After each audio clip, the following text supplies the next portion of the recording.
Hello friends, welcome to SSC crackers. और इस channel पे फिर से आपका बहुत बहुत स्वागत है। बहुत ही इंपॉर्टेंट टॉपिक आज से स्टार्ट होने वाला है। जितने भी लोग अभी तक अलर्ट नहीं थे, कल आपने वीडियो देखा था, उसमें मैंने आपको बताया भी था कि किस तरीके से एग्ज़ाम जो है बहुत जल्द आपके होने वाले हैं। ठीक है, एग्जामिनेशन पॉइंट ऑफ व्यू से इंडियन पॉलिटी का ये जो टॉपिक है आपका आर्टिकल्स एंड अमेंडमेंट, ये बहुत ही इंपॉर्टेंट टॉपिक है। क्योंकि अगर रिसेंट में देखा गया है कि टीसीएस जो क्वेश्चन पूछता है आपका पॉलिटी से, उसमें मैक्सिमम क्वेश्चन आपके आर्टिकल्स और अमेंडमेंट से होते हैं। ठीक है, टोटल 5 पार्ट्स आपके बनेंगे पॉलिटी से, टोटल 5 पार्ट्स। तो पहला पार्ट तो आपका आर्टिकल और अमेंडमेंट से ही हो जाएंगे। जो सेकेंड पार्ट होगा उसमें president, vice president, chief minister, जितना इस टाइप का है आपका, ये सब आपके हो जाएंगे। थर्ड पार्ट में जितना भी फंडामेंटल ड्यूटीज, प्रीएम्बल्स, ये सब दिए हुए हैं वो हो जाएंगे आपके। फोर्थ पार्ट में मिसलेनियस, और फिफ्थ पार्ट में जो है ऐसे क्वेश्चंस जो कि रिपीटेड मोड में आपके प्रीवियस में पूछे जाते हैं। अराउंड 300 क्वेश्चंस पॉलिटी से आपके यहाँ पर मैंने फिफ्थ पार्ट में सोचा है कि 5 पार्ट में आपके 300 क्वेश्चन तक करवा देना है, और इस 300 क्वेश्चन को आपको अच्छे तरीके से याद कर लेना है। एक इंपॉर्टेंट चीज़ मैं ये भी कहना चाहता हूँ कि पॉलिटी जो है आपके लुसेंट के बुक में काफ़ी अच्छा दिया हुआ है, तो उसको बहुत ही बेहतरीन तरीके से आप एक बार रिवाइज पढ़ लेना उसको। ठीक है, चलिए। और एक इंपॉर्टेंट चीज़ ये भी है कि एक प्लेलिस्ट मैंने बना दिया है। जैसे कि मैंने हिस्ट्री करवाया है तो उसका एक प्लेलिस्ट है 10 पार्ट्स वाला, ज्योग्राफी का हो चुका है, और ज्योग्राफी के जो पार्ट्स बचे हुए हैं ना, वो आपके स्टैटिक जीके में कवर हो जाएंगे। ठीक है, तो उसको मैं स्टैटिक जीके में कवर करने वाला हूँ। फिलहाल चलिए हम लोग देखते हैं आर्टिकल्स और अमेंडमेंट से रिलेटेड कितने इंपॉर्टेंट क्वेश्चंस प्रीवियस में पूछे गए हैं और एक्सपेक्टेड है जो कि आपके एग्जाम में आ सकते हैं। तो लेट्स स्टार्ट। पहला क्वेश्चन आपके स्क्रीन पर आने वाला है। पहला क्वेश्चन आपके स्क्रीन पर दिया हुआ है कि how many articles are there in the Indian constitution. तो टोटल कितने आर्टिकल्स हैं जो कि इंडियन कॉन्स्टिट्यूशन में दिए गए हैं। ठीक है, और तो क्या होगा यहाँ पर right answer, how many articles are there in the Indian constitution. यहाँ पर आपका राइट आंसर होने वाला है 395। ठीक है, ये जो है 395, जब इंडियन कॉन्स्टिट्यूशन जब मतलब बनाया गया था उस वक्त में टोटल 395 आर्टिकल्स थे। अगर हम प्रेजेंट टाइम पे आर्टिकल्स की बात करें, प्रेजेंट टाइम पे right now total number of articles हैं 448। ठीक है, 448 है आपके। तो ये काफ़ी इंपॉर्टेंट है। ऑप्शन में यहाँ पे 1 दिया हुआ है 395, तो इसको याद कर लेना। और अगर 448 आपका दिया हुआ है तो आप उसको 448 को भी टिक कर सकते हैं। ठीक है, चलिए। क्वेश्चन नंबर 2 आपका दिया हुआ है कि डॉक्टर BR अम्बेडकर के द्वारा किसे कहा गया है heart and soul of the constitution. Heart and soul of the constitution किसे कहा गया है। यहाँ पर आपका करेक्ट आंसर क्या होने वाला है, राइट आंसर आपका हो जाएगा ऑप्शन नंबर 3। ठीक है, right to constitutional remedies. Right to constitutional remedies जो है किस आर्टिकल के अंडर में आता है, तो आर्टिकल 32 के अंडर में आता है। ये काफ़ी इंपॉर्टेंट है। आर्टिकल 32 के अंदर में क्या आता है, राइट टू कॉन्स्टिट्यूशनल रेमेडीज। और इसी राइट टू कॉन्स्टिट्यूशनल रेमेडीज को अंबेडकर के द्वारा heart and soul of the constitution भी कहा गया है। क्वेश्चन नंबर 3 आपके स्क्रीन पर दिया हुआ है, a law can be enacted or executives and or issued even contrary to article 19 during proclamation of emergency। तो यहां पर क्या हो जाएगा आपका, तो यहां पर आपका राइट आंसर होने वाला है option number 1, caused by war और एक्सटर्नल एग्रेशन जो है ये आपका राइट आंसर है। क्वेश्चन नंबर 4 क्या दिया हुआ है, the preamble of the Indian constitution was for the first time amended bye. First time कब अमेंडेड किया गया था ये आपसे पूछा गया है। ये काफ़ी इंपॉर्टेंट क्वेश्चन है आपका कि preamble of the Indian constitution was for the first time amended bye, and the right answer is 42nd amendment act 1976। ये काफ़ी इंपॉर्टेंट है। ठीक है, और इसी अमेंडमेंट में जो है आपका 3 ऐसे इंपॉर्टेंट वर्ड्स को इंक्लूड किया गया था, जिसका नाम था आपका सोशलिस्ट, ठीक है, सेक्युलर और आपका इंटेग्रिटी था इसका। ये 3 वर्ड्स को एडिड किया गया था 42nd अमेंडमेंट एक्ट 1976 में। क्वेश्चन नंबर 5 क्या है आपका, the following articles of the Indian constitution abolish the practice of untouchability. तो बेसिकली वो कौन सा आर्टिकल है जो रिलेटेड है, एबोलिश करता है प्रैक्टिस ऑफ अनटचेबिलिटीज को। तो ये काफ़ी इंपॉर्टेंट है, सीजीएल में भी पूछा गया है और प्रीवियस के भी जितने एग्जाम हुए हैं उसमें भी बहुत बार ये क्वेश्चन देखने को मिला है। आर्टिकल 17 जो है आपका राइट आंसर हो जाएगा, आर्टिकल 17। क्वेश्चन नंबर 6 आपका क्या दिया हुआ है कि article 243 of the constitution of India inserted by a constitutional amendment deals with which of the following. तो तो बेसिकली आर्टिकल 243 है, ये किससे रिलेटेड है, ये आपसे पूछा गया है। तो यहाँ पर आपका राइट आंसर क्या हो जाएगा, पंचायती राज सिस्टम आपका राइट आंसर हो जाएगा। पंचायती राज सिस्टम 243 आपका, ठीक है। क्वेश्चन नंबर 7 क्या है कि what is the maximum period up to which a proclamation issued by the president under article 356 of the constitution and approved extended by the parliament पे नॉर्मली रिमेन्स इन फोर्स। ठीक है, यहां पर आपका right answer है 6 months. 6 months के अंदर में हो जाना चाहिए। क्वेश्चन नंबर 8 क्या है आपका, where is the objective of social justice articulated in the constitution of India. तो भारत के संविधान में सामाजिक न्याय का उद्देश्य कहाँ व्यक्त किया गया है, यही क्वेश्चन आपसे पूछा गया है। कहाँ व्यक्त किया गया है, इसका करेक्ट आंसर क्या होगा। क्वेश्चन नंबर 8 का आपका राइट आंसर क्या होने वाला है, तो ये किया गया है आपका प्रियम्बल्स में किया गया है। ठीक है, प्रियम्बल्स जो है आपका राइट आंसर है। ठीक है, चलिए सोशल जस्टिस जो है ये आपका जो है प्रियम्बल में ही किया गया है। क्वेश्चन नंबर 9 क्या है, under which article of the constitution can an emergency be declared in India on account of war और एक्सटर्नल एग्रेशन। तो कौन सा वो आर्टिकल है जो लगाया जाता है इमरजेंसी के दौरान जब कोई वार और एक्सटर्नल एग्रेशन होता है। तो आपको भी पता है कि इमरजेंसी से एक क्वेश्चन तो आ ही जाते हैं आपके एग्जाम में, तो यहां हो जाएगा आपका 352 करेक्ट आंसर है। ठीक है, क्वेश्चन नंबर 10 क्या है आपका, constitution of India considered free and compulsory education to children up to. ठीक है, तो भारतीय संविधान का यहाँ पर क्या आपका भारत का संविधान बच्चों को मुफ्त और अनिवार्य शिक्षा देता है कितने वर्ष तक। ये हमारा कॉन्स्टिट्यूशन में ही लिया गया है कि आप बच्चों को, ठीक है, मुफ्त और अनिवार्य शिक्षा देते हैं 14 ईयर्स तक। ठीक है, 14 साल तक। क्वेश्चन नंबर 11 है, which article of the Indian constitution provides for the employer to give maternity benefits to its employ. तो भारतीय संविधान का कौन सा अनुच्छेद नियोक्ता को अपने कर्मचारियों को मातृत्व लाभ देने के लिए प्रदान करता है। ठीक है, यहां पर आपका राइट आंसर क्या होने वाला है क्वेश्चन नंबर 11 का। राइट आंसर आपका हो जाएगा आर्टिकल 42। आर्टिकल 42 के अंडर में ही ये बेनिफिट्स मिलते हैं। ठीक है, क्वेश्चन नंबर 12 दिया हुआ है, which among the following articles of the Indian constitution provides for state emergency and suspend constitutional arrangement in state. ठीक है, तो भारतीय संविधान के निम्नलिखित लेखों में से कौन सा राज्य आपातकाल के लिए प्रदान करता है और एक राज्य में संवैधानिक व्यवस्था को निलंबित करता है। ये कौन सा आर्टिकल आपका लगेगा तब होगा ये चीज़, तो आर्टिकल 356। ठीक है, आर्टिकल 356 आपका यहाँ पर करेक्ट आंसर है। क्वेश्चन नंबर 13 क्या है कि article 32 of the Indian constitution relates to. ये चीज़ हम लोगों ने अभी किया है कि आर्टिकल 32 किससे रिलेटेड है, ये है आपका कॉन्स्टिट्यूशनल रेमिडीज से। ठीक है, कॉन्स्टिट्यूशनल रेमिडीज से आपका राइट आंसर हो जाएगा। क्वेश्चन नंबर 14 क्या है, what constitutional provision enables the central government to provide reservation in job and educational institution for the weaker section of the society. Reservation का नाम तो आप लोगों ने सुना ही होगा, तो जॉब्स में जो मिलते हैं, एजुकेशनल इंस्टीट्यूशन में मिलते हैं, जो वीकर सेक्शन है सोसाइटी के, उन सभी को मिला जाता है। तो ये किस आर्टिकल के अंडर में आता है। ठीक है, यहाँ पर आपका राइट आंसर क्या होने वाला है क्वेश्चन नंबर 14 का, जल्दी से इसका आंसर दीजिए आप लोग। राइट आंसर क्या हो जाएगा, राइट आंसर हो जाएगा आपका आर्टिकल 16 के तहत। ठीक है, आर्टिकल 16 जो है आपका करेक्ट आंसर है। नेक्स्ट क्वेश्चन है, during emergency imposed under article 352 which of the following constitutional provision stand suspended. तो आपातकाल के दौरान कला के तहत लगा गया, ठीक है, सॉरी, आपातकाल के दौरान जो है आपका जो इमरजेंसी लगाया जाता है, ठीक है, 352 के अंदर में, तो कौन सा संवैधानिक प्रावधान जो है निलंबित हो जाता है। ठीक है, यहाँ पर आपका राइट आंसर क्या हो जाएगा,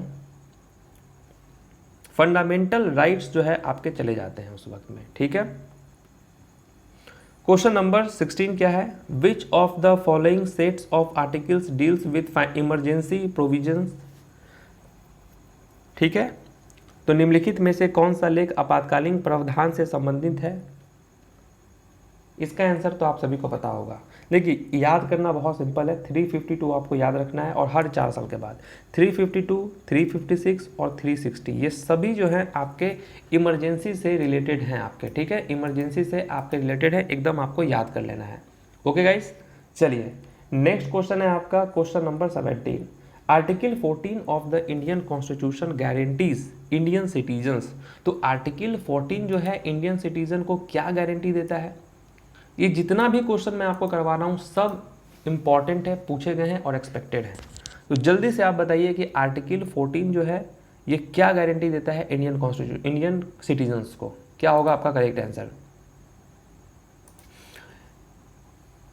and the right answer is, ये देता है equality before law and equal protection of the law. ये आपका राइट आंसर हो जाएगा, ठीक है।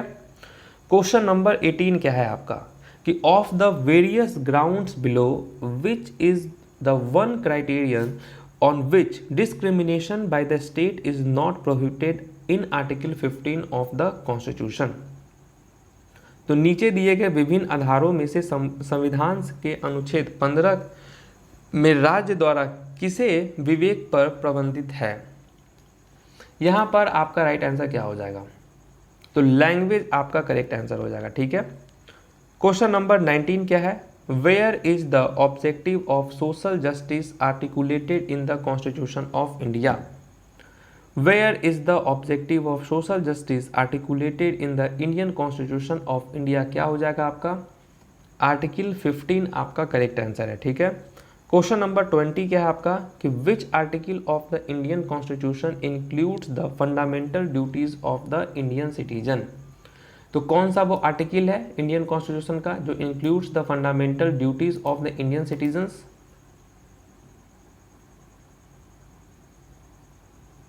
और यहां पर आपका राइट आंसर क्या होने वाला है क्वेश्चन नंबर 20 का?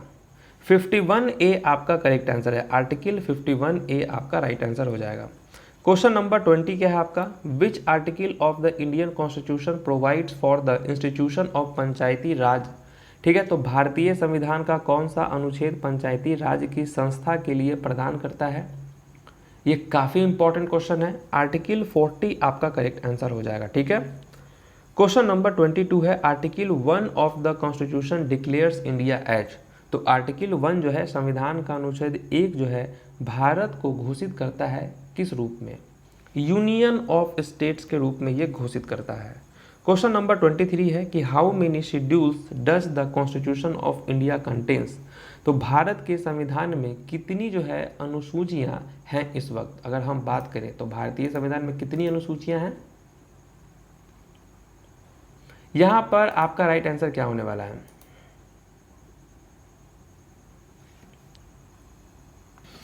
और यहाँ पर आपका राइट आंसर क्या होने वाला है? Very good. Total number of कितने हैं? 12 आपके करेक्ट आंसर हो जाएंगे, ठीक है। क्वेश्चन नंबर 24 में क्या है कि आर्टिकल 17 जो है और 18 है ये क्या प्रोवाइड करता है? Article 17 and 18 of the constitution provides social equality आपके हो जाते हैं, ठीक है। क्वेश्चन नंबर 25 है कि how many languages are contained in the 8th schedule of the Indian constitution? तो अगर हम बात करें 8th शेड्यूल की तो उसमें कितने लैंग्वेजेस हैं, कितने लैंग्वेजेस कंसीडर किए गए हैं? And the right answer is very good. यहाँ पर आपका करेक्ट आंसर हो जाएगा 22, ठीक है। तो ये काफ़ी इंपॉर्टेंट है, इसको आपको ये आप जब पढ़ेंगे तो आप याद कर लेना इसको कि कितने लैंग्वेजेस है, how many languages contained in the 8th schedule. 8th schedule में कितने हैं? 22 है। बहुत सारे लैंग्वेजेस हैं, उसमें से कुछ इंपॉर्टेंट मैं आपको बता दूँ कि जैसे कि आपके असामीज़ हैं, बंगालीज़ हैं, बोडो है, ठीक है। बोडो काफ़ी इंपॉर्टेंट है। बोडो, डोगरी जो है ये भी है आपका, डोगरी, गुजराती हो गया, हिंदी हो गया, कन्नड़ा हो गया, कश्मीरी हो गया, कोंकणी हो गया, मैथिली हो गया, मलयालम हो गया, मणिपुरी हो गया, मराठी, नेपाली, उड़िया, पंजाबी, संस्कृत, संथाली, सिंधी, तमिल, तेलुगु और उर्दू। टोटल 22 मैंने आपको यहाँ पर बता दिए, इसको आप याद कर लेना, ठीक है। और भोजपुरी के बारे में बात किया जा रहा है क्या कि मतलब इसको भी ऐड जो है कर लिया जाएगा बहुत जल्दी, ठीक है। चलिए क्वेश्चन नंबर आपका दिया हुआ है 26 में है कि which constitutional amendment gave precedence to the directive principles of the state policy over fundamental rights. ठीक है, तो किस संवैधानिक संशोधन में मौलिक अधिकारों से अधिक राज्य की नीति के निर्देशक सिद्धांतों को प्राथमिकता दी है। ये है आपका 42। ठीक है, question number 27, which amendment act introduced changes in the preamble to the Indian constitution. ठीक है, इसका आंसर क्या हो जाएगा आपका कि किस संशोधन अधिनियम ने भारतीय संविधान की प्रस्तावना में परिवर्तन की शुरुआत की है। ये क्वेश्चन बहुत बार पूछे जाते हैं कि 42nd अमेंडमेंट एक्ट 1976 जो है आपका राइट आंसर हो जाएगा। ठीक है, क्वेश्चन नंबर 28 है आपका कि by which amendment were fundamental duties added to the constitution. तो किस अमेंडमेंट में फंडामेंटल ड्यूटीज को ऐड किया गया था, ठीक है, कॉन्स्टिट्यूशन में। यहाँ पर आपका राइट आंसर क्या होने वाला है, किस संशोधन द्वारा मौलिक कर्तव्यों को संविधान में जोड़ा गया था। यहाँ पर भी आपका right answer 42nd amendment act 1976 ही होने वाला है। ठीक है, और ये किसके रिकमेंडेशन पे हुआ था, तो स्वर्ण सिंह कमेटी के द्वारा। ठीक है, ये इंपॉर्टेंट है, स्वर्ण Singh committee that was constituted by the government. Question number 29 है, a financial emergency can be declared by applying. तो देखिए आपको पता ही चल चुका है कि 3 टाइप के इमरजेंसी होते हैं, पहला 352, 356, 360। तो बात करें हम लोग यहाँ पूछा गया आपसे फाइनेंशियल इमरजेंसी के बारे में। तो फाइनेंशियल इमरजेंसी जो है ये आता है आपका आर्टिकल 360 में। ठीक है, 360 में। और ये क्वेश्चन भी बहुत बार पूछे जाते हैं कि अब तक भारत में कितनी बार फाइनेंशियल इमरजेंसी लगाए गए हैं, जिसका जवाब होता है 0, अभी तक नहीं लगाए गए हैं। क्वेश्चन नंबर 30 क्या है कि which amendment of the Indian constitution inserted the 2 words secular and socialist in the preamble. हम लोगों ने अभी ये किया था कि 42nd अमेंडमेंट एक्ट 1976 जो है यहाँ पर इसी अमेंडमेंट में सोशलिस्ट और सेक्युलर को जो है ऐड किया गया था।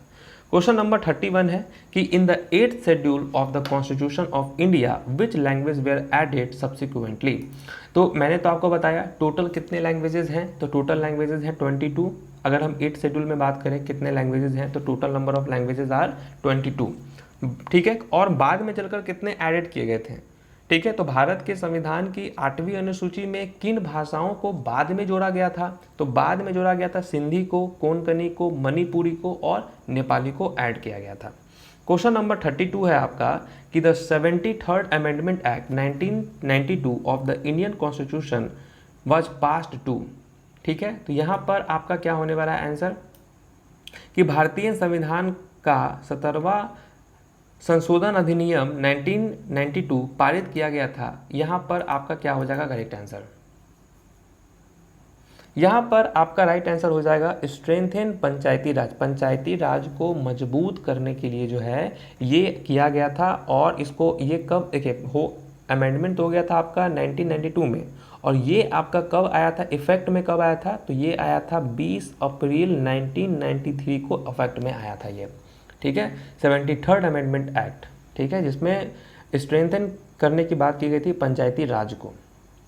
क्वेश्चन नंबर 33 है कि आर्टिकल 74 है और article 75 of the Indian constitution deals with the matter of. तो आर्टिकल 74 और 75 है, ये किससे रिलेटेड है, बेसिकली यही क्वेश्चन आपसे पूछा गया, ये किसको डील करता है। और यहाँ पर आपका राइट आंसर क्या होने वाला है, द काउंसिल ऑफ मिनिस्टर्स आपके करेक्ट आंसर हो जाएंगे। ठीक है, councils of minister. A proceeding under article 226 in case of detention of a person is a. किसी व्यक्ति को हिरासत में लेने के मामले में अनुच्छेद 226 के तहत कार्यवाही एक, ये किस टाइप का कार्यवाही होता है।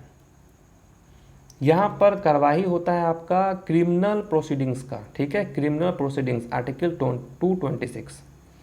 क्वेश्चन नंबर 35 है कि which schedule of the constitution deals with the disqualification of an elected members on the ground of defection. तो संविधान की कौन सी अनुच्छेद दल बदल के आधार पर निर्वाचित सदस्यों की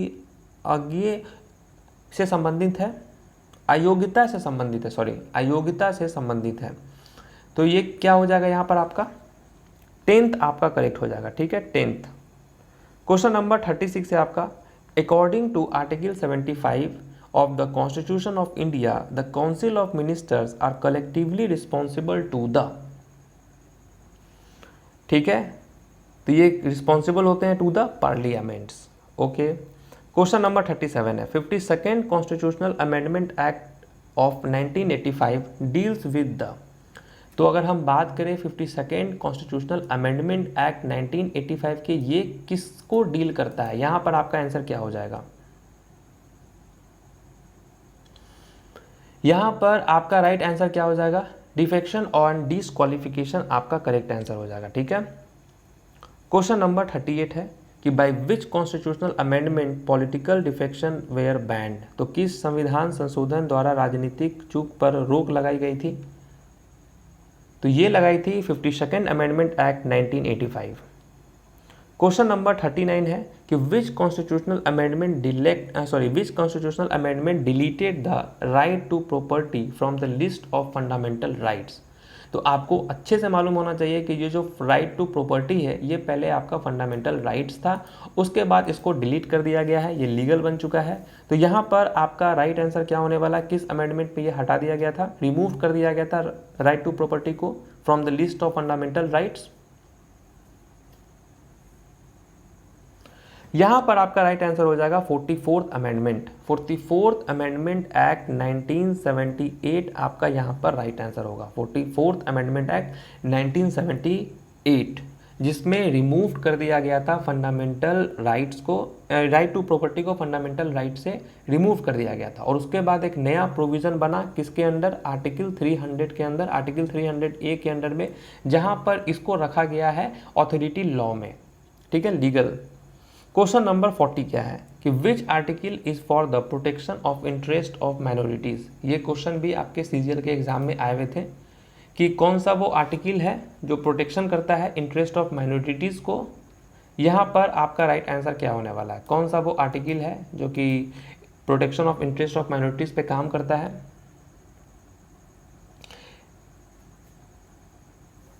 राइट आंसर आपका हो जाएगा आर्टिकल आपका 29, ठीक है, आर्टिकल 29 आपका यहाँ पर राइट आंसर हो जाएगा। और यहाँ पर जो आप देख रहे हैं आर्टिकल 30, ये आप देखिए यहाँ पर इंपॉर्टेंट चीज़ यही है, क्वेश्चन हालांकि यही आपके एग्जाम में आता है, protection of interest of minorities, तो आर्टिकल 29 हो जाता है। और आर्टिकल 30 के अंडर में क्या आता है, ये भी आपका राइट ऑफ माइनॉरिटीज़ ही हैं, यहाँ पर आपके एडमिनिस्टर करता है एजुकेशनल इंस्टीट्यूशन को, ठीक है, उस पर यहाँ पर माइनॉरिटीज़ लोगों को यहाँ पर प्रोटेक्शन दिया जाता है। क्वेश्चन नंबर 41 है आपका कि by which constitutional amendment bill did the parliament lower the voting age from 21 to 18 years, तो आपको मालूम है पहले 21 साल के उम्र वाले ही वोट करते थे, उसके बाद इसको घटाकर 18 कर दिया गया है। क्वेश्चन यही पूछा गया है कि किस संवैधानिक संशोधन विधेयक के द्वारा संसद ने मतदान की आयु 21 से 18 वर्ष कर दी गई है, तो आपका राइट आंसर क्या होने वाला है, 61st आपका करेक्ट होता है, ठीक है, 61st अमेंडमेंट। क्वेश्चन नंबर आपका 42 है, the national emergency in India declared by the president of India due to the external aggression or armed revolt through, तो इस टाइम पे कौन सा इमरजेंसी लगाया जाता है, तो आर्टिकल 352 लगाया जाता है, ठीक है। क्वेश्चन नंबर आपका 43 है कि under which articles of the Indian constitution the decision of the central administrative tribunal can be challenged in the supreme court, तो भारतीय संविधान के किस अनुच्छेद के तहत केंद्रीय प्रशासनिक न्यायाधिकरण के फैसले को उच्चतम न्यायालय में चुनौती दी जा सकती है, तो ये चुनौती दी जा सकती है, ये आपका आर्टिकल 323A के अंडर में, ठीक है। क्वेश्चन नंबर 44 है आपका कि which article of the Indian constitution did B.R. Ambedkar term as heart and soul, heart and soul ये तो अभी हम लोगों ने कर लिया है, तो हार्ट एंड सोल जो है अकॉर्डिंग टू B.R. अम्बेडकर क्या होगा आपका राइट आंसर, आर्टिकल 32 आपका करेक्ट होने वाला है, ठीक है, आर्टिकल 32। क्वेश्चन नंबर आपका दिया हुआ है 45 में कि under which article of the constitution of India can the fundamental rights of the members of the armed force be specifically restricted, तो भारत के संविधान के किस अनुच्छेद के तहत सशस्त्र बलों के सदस्यों के मौलिक अधिकारों को विशेष रूप से प्रतिबंधित किया जा सकता है, तो वो किया जा सकता है आपका आर्टिकल 33 का। ठीक है, आर्टिकल 33 आपका क्या हो जाएगा यहाँ पर करेक्ट आंसर। ठीक है, आर्टिकल 33। 46 में क्या है आपका कि which article of the Indian constitution provides for equal opportunities for all the citizen in public employment. तो भारतीय संविधान का वो कौन सा लेख सार्वजनिक रोजगार में सभी नागरिकों के लिए समान अवसर प्रदान करते हैं। तो समान अवसर जो है वो कहाँ किस आर्टिकल में प्रदान होता है आपका, काफ़ी इंपॉर्टेंट है आपका। यहाँ पर क्या होगा आपका, जल्दी से इसका आंसर दीजिए। आर्टिकल 16 आपका करेक्ट हो जाएगा। ठीक है, article 16 of the Indian constitution guarantees equal opportunities to all citizen in matter related to employment in public sector. ठीक है, और आर्टिकल 61 जो है 16(1) जो है ये आपको मतलब कि ये आपको इसमें क्या होता है कि states that there shall be equal opportunities for the citizen in the matter of employment और appointment in any office under the state. ठीक है, स्टेट के अंडर में ये सब मिलता है। 47 में क्या आपका कि under which article of the constitution can be individual move to supreme court directly in case of any violation of fundamental rights. अगर आपके फंडामेंटल राइट्स का अगर वायलेशन हो रहा है तो आप डायरेक्टली जा सकते हैं सुप्रीम कोर्ट में। ये कौन सा आर्टिकल आपको ये देता है, प्रोवाइड करता है? तो आर्टिकल 32 आपका करेक्ट आंसर हो जाएगा। ठीक है, क्वेश्चन नंबर 48 है आपका कि which article of the Indian constitution directs the state government to organise village panchayat. तो भारतीय संविधान का कौन सा अनुच्छेद राज्य सरकारों को ग्राम पंचायतों को व्यवस्थित करने के लिए निर्देशित करता है? तो आर्टिकल 40 आपका हो जाएगा करेक्ट आंसर। 49 में क्या है कि which article of the Indian constitution empower the parliament to regulate the right of citizenship. तो which article of the Indian constitution empower the parliament to regulate right of citizenship. तो article 11 आपका होने वाला है। ठीक है, और क्वेश्चन नंबर 50 में क्या है कि which amendment act of the Indian constitution give constitutional status to panchayati raj system. ठीक है, कॉन्स्टिट्यूशनल स्टेटस जो है वो विच अमेंडमेंट, कौन सा अमेंडमेंट हुआ था, ठीक है, जिसमें जो है कॉन्स्टिट्यूशनल स्टेटस मिल गया था पंचायती राज सिस्टम को? तो 73rd अमेंडमेंट एक्ट 1992 में ये आपको कॉन्स्टिट्यूशनल स्टेटस मिला था पंचायती राज सिस्टम का। ठीक है, चलिए अभी कुछ और क्वेश्चन है इंपॉर्टेंट, उसको भी देख लेते हैं हम लोग। How many times was the preamble of the constitution amendment. ठीक है, तो संविधान की प्रस्तावना में कितनी बार संशोधन किया गया है? कितनी बार संशोधन किया गया है, यहां पर आपका राइट आंसर क्या होने वाला है? देखिए कितनी बार संशोधन किया गया है, सिर्फ और सिर्फ एक बार किया गया है। ध्यान रखिएगा आप लोग कि how many times was the preamble of the constitution amendment, सिर्फ और सिर्फ एक बार। The preamble has been amended only once so far. और पहली बार कब हुआ था? तो 18 दिसंबर 1976 को हुआ था, during the emergency in India. ठीक है, चलिए नेक्स्ट क्वेश्चन है आपका question number 52। The election commission is established under the article. तो जो इलेक्शन कमीशन है ये एस्टैब्लिश्ड हुआ था किस आर्टिकल के तहत?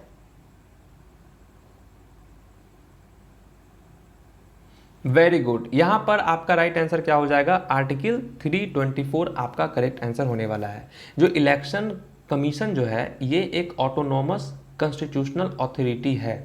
ठीक है, और ये जो है किस आर्टिकल के अंडर में एस्टैब्लिश्ड हुआ था? तो आर्टिकल 324 आपका राइट आंसर हो जाएगा। ठीक है, और इसका ये कब फॉर्म्ड हुआ था? तो ये हुआ था इलेक्शन कमीशन 25 जनवरी 1950 को हुआ था। प्रेजेंट टाइम पे बात करें तो कौन है चीफ इलेक्शन, इसके कमीशन के एग्जीक्यूटिव्स कौन है? तो सुनील अरोड़ा हैं। ठीक है, चलिए क्वेश्चन नंबर 53 क्या है आपका कि reservation for the schedule caste and schedule tribes in the service has been provided in the Indian constitution under. ठीक है, तो सेवा में अनुसूचित जाति और अनुसूचित जनजाति के लिए आरक्षण भारतीय संविधान में प्रदान किया गया है। किस में प्रदान किया गया है? यहां पर आपका राइट आंसर क्या होने वाला है? राइट आंसर आपका हो जाएगा 335 आपका करेक्ट आंसर हो जाएगा। ठीक है, आर्टिकल 335। हालांकि यहाँ पर 334 होना चाहिए, ठीक है, बट यहाँ पे ऑप्शन में नहीं है, तो 335 आपका हो जाएगा। 334 जो है आर्टिकल 334 वही प्रोवाइड्स करता है reservation of seats for schedule caste and schedule tribes in the Lok Sabha and the state of Vidhan Sabha. ठीक है,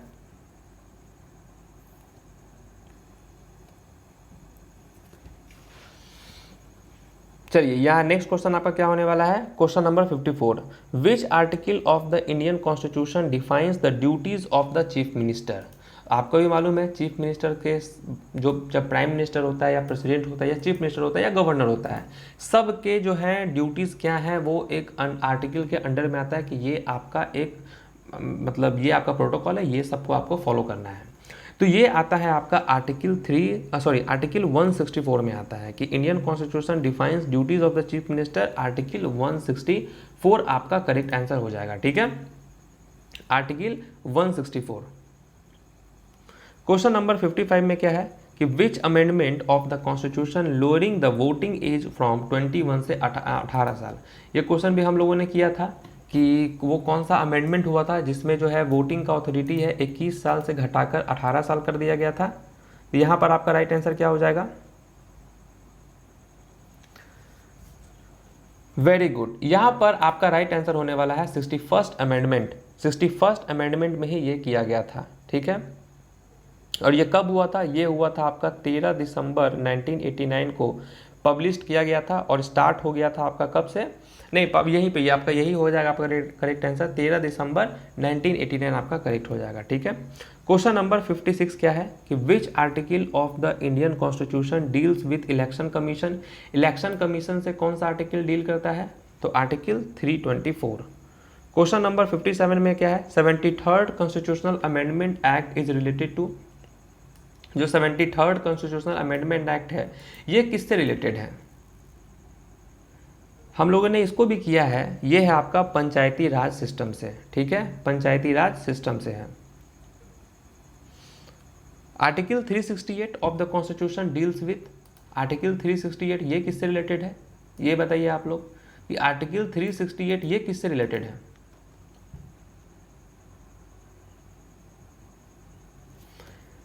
ये रिलेटेड किससे है, ये रिलेटेड है आपका अमेंडिंग प्रोसीजर से रिलेटेड है। ठीक है, which article of the constitution deals with removal dismissal of civil servant. तो संविधान का वो कौन सा अनुच्छेद है जो कि सिविल सेवक को हटाने या बर्खास्त करने के लिए संबंधित है। ठीक है, इस आर्टिकल का यूज आप कर सकते हैं अगर आपको किसी को यहाँ पर डिसमिस करना हो या रिमूवल करना हो, तो क्या हो जाएगा करेक्ट आंसर, आर्टिकल 311 आपका करेक्ट आंसर हो जाएगा। और लास्ट क्वेश्चन हमारा कि which state was formed after the amendment of article 229A and 240। तो 239A और 240 के संशोधन के बाद किस राज्य का गठन किया गया था, किस राज्य का गठन किया गया था, तो अरुणाचल प्रदेश का किया गया था। ठीक है, अच्छा नहीं और है अभी कि which among the following articles came into force on 26 November 1949 the day of the Indian constitution was adopted.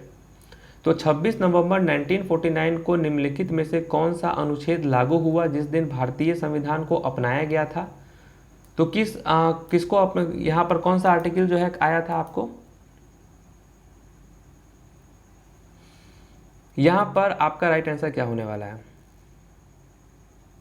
Very good, यहाँ पर आपका राइट आंसर हो जाएगा आर्टिकल 388। आर्टिकल 388 जो है आपका करेक्ट आंसर है। देखिए आर्टिकल 388 इसके अलावा भी बहुत सारे जो हैं मतलब कि जो हैं आर्टिकल्स आए थे 20 जब भारत जिस दिन संविधान अपनाया गया था उस दिन बहुत सारे आर्टिकल्स भी आए थे, जैसे कि आर्टिकल 5, 6, 7, 8, 9, 60, ठीक है, 324, 366, उसमें 388 भी था आपका। ठीक है, नेक्स्ट है आपका अमेंडमेंट ऑफ द कॉन्स्टिट्यूशन में बी इनिशिएटेड। तो संविधान का संशोधन शुरू किया जा सकता है, आपका by introduction of a bill in either house of the parliament. 7th schedule of the constitution of India deals with. Seventh schedule जो है कॉन्स्टिट्यूशन का वो डील करता है किससे? ये डील करता है distribution of power between union and states से, ठीक है। नेक्स्ट है आपका कि which article of the constitution deals with money bill, ये काफ़ी इंपॉर्टेंट है। मनी बिल से कौन रिलेटेड है आपका, कौन सा आर्टिकल जो है रिलेटेड है मनी बिल से?